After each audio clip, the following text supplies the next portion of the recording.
Shalom and good evening. This is TV7 Israel News broadcasting to you from Jerusalem. And in today's top stories, Israel's Central Bureau of Statistics reveals that some 212,000 Holocaust survivors live in the Jewish state today.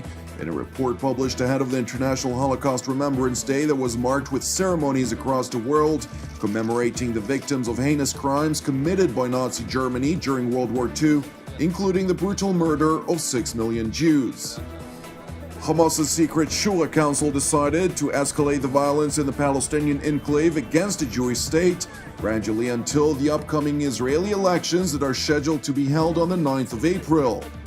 The Secretary General of the Iranian proxy Hizbullah, Hassan Nasrallah, declared in an interview that at any moment a decision could be made to escalate the situation with Israel.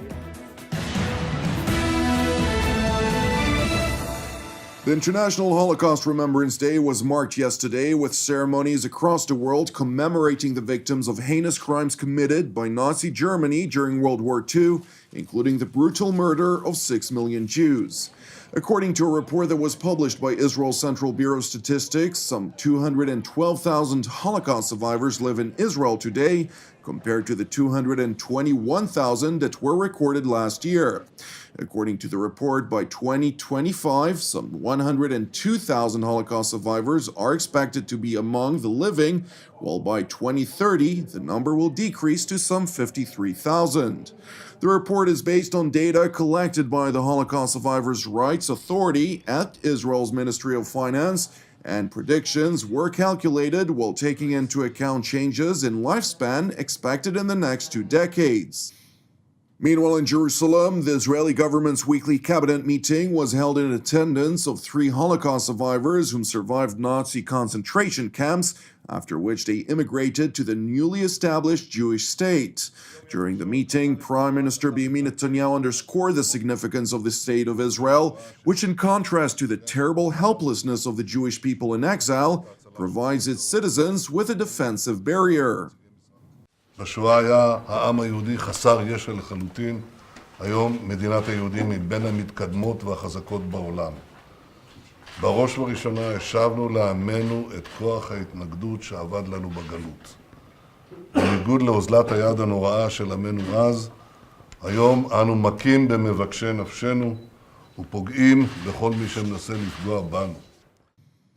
Meanwhile, on Israel's southern frontier, thousands of Palestinians attended violent riots along the Palestinian enclave's border fence with the Jewish state over the weekend as part of Hamas's weekly March of Return protests, in which they demand the right of Arabs to return to lands from which they claim their ancestors fled or were forced to flee during Israel's founding in 1948.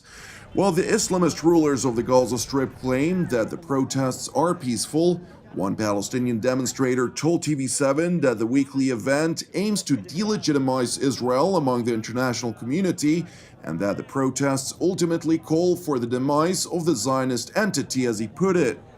In related news, it was revealed this morning that Hamas's secret Shura Council recently decided to escalate the violence in the Palestinian enclave gradually until the Israeli elections, which are scheduled to be held on the 9th of April, but not to get dragged into a new war.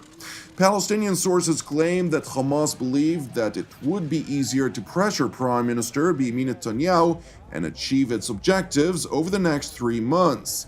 Hamas reportedly would like to compel Israel to implement the second phase of Egyptian brokered understandings on the presiding ceasefire and promote large projects in the Gaza Strip, including for electricity and water. Meanwhile, Qatar announced that it had reached an understanding with the Islamist Hamas organization vis-à-vis the financial aid it provides to the Gaza Strip, which is earmarked for the purpose of easing the enclave's humanitarian distress. After Hamas decided last week to block the direct Qatari funding for thousands of unpaid Palestinian civil servants in Gaza, claiming that Israel had broken agreements about how the arrangement would be carried out, the internationally recognized terror group reached an understanding with Qatar to transfer the financial aid to the United Nations, which will use the funds for humanitarian cases in the Gaza Strip.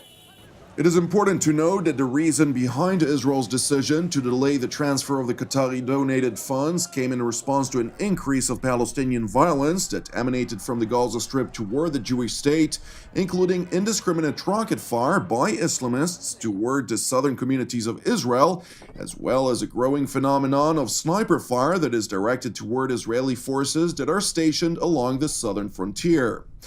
A senior Israeli government official told TV7 that Hamas rejected Jerusalem's demand to end all violence directed toward it from the Gaza Strip in return for the entry of funds earmarked for humanitarian relief.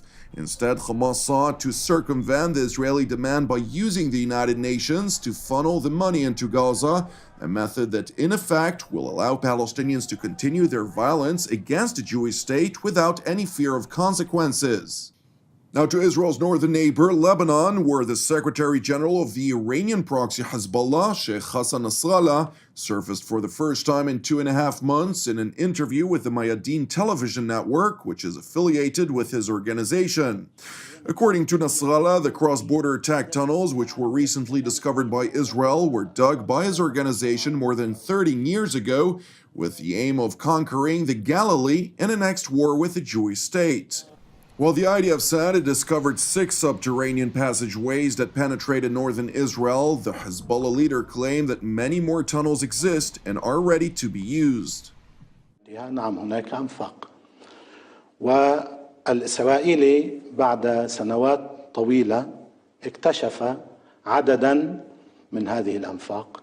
هذا الأمر لم يكن مفاجئا، بل المفاجئ أن هذه الأنفاق طال وقتها حتى اكتشفها الإسرائيلي. في الحد الأدنى أحد الأنفاق التي تم اكتشافها في الأسابيع القليلة الماضية نفق يعود عمره إلى 13 عاما أو 14 عاما. نعم، جزء من خطتنا في الحرب المقبلة هو الدخول إلى الجليل، لكن الخطط تتفعل على ضوء مجريات الحرب. في الحرب نحن نقرر ندخل أو لا ندخل. كل الأهداف التي وضعها نتنياهو لعملية درع شمالي فشلت. قدم لنا خدمات إعلامية ونفسية ومعنوية جليلة. نعم، هو حقق إنجازا وحيدا، وهو أنه هناك عدد من الأنفاق تم كشفها، وهذه الأنفاق ليس معلوما أنها هي كل الأنفاق، وهذه ليست نهاية الدنيا.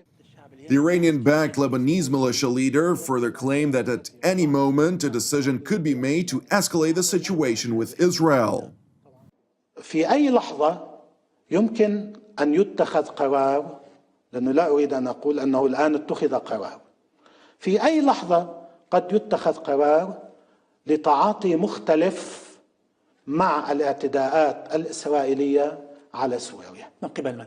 من قبل سوريا، من قبل القيادة السورية، ومن قبل محور المقاومة أيضا. Meanwhile, in Jerusalem, Prime Minister Benjamin Netanyahu reacted to the interview, claiming that the Hezbollah leader was clearly embarrassed by Israel's achievements against his militia and is more so clearly fearful of the lethal striking force of the IDF. אתמול נסראללה שבר שתיקה. הוא מצוי במבוכה גדולה בגלל 3 סיבות. ראשית, בגלל ההצלחה הכבירה שלנו במבצע מגן צפוני. הוא ואנשיו השקיעו מאמץ אדיר בנשק ההפתעה של המנהרות החודרות, כולל חפירתן בניגוד לדבריו בשנים האחרונות ובחודשים האחרונים. תוך 6 שבועות שללנו ממנו לחלוטין את הנשק הזה. שנית, נסראללה מצוי במבוכה בגלל מצוקה כספית. המדיניות שקידמנו לחדש את הסנקציות על איראן, המדיניות שהומצאה על ידי הנשיא טראמפ בצורה בהירה וחדה, פוגעת קשות במקורות המימון של איראן וגרורותיה, ובראשן החיזבאללה. שלישית, נסראללה מצוי במבוכה בגלל הנחישות שלנו. מול חיזבאללה ניצב כוח המחץ הקטלני של צה"ל. ותאמינו לי, לנסראללה יש סיבות טובות לא לרצות להרגיש את נחת זרוענו.